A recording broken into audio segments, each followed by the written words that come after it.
పట్ల అత్యంత దారుణంగా వ్యవహరించిన దాచేపల్లి సీఐ పొన్నూరు భాస్కర్ పై వెంటనే చర్యలు తీసుకోవాలని మాజీ మంత్రి అంబటి రాంబాబు డిమాండ్ చేశారు. సోషల్ మీడియాలో పోస్టు పెట్టిందని పాలిటి కృష్ణవేణిని అరెస్టు చేసి ఆమెపై వ్యభిచారం కేసు పెడతామని బెదిరించడం ఏంటని ప్రశ్నించారు.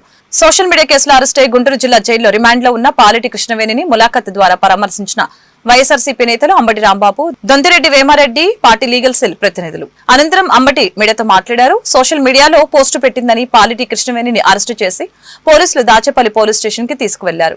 దాచేపల్లి సీఐ పొన్నూరు భాస్కర్ సాయంత్రం 5 గంటలకు హైదరాబాద్ లో కృష్ణవేణిని అరెస్టు చేసి మరుసటి రోజు ఉదయం వరకు స్టేషన్ లో ఉంచి కనీసం ఆహారం కూడా ఇవ్వలేదని చెప్పారు.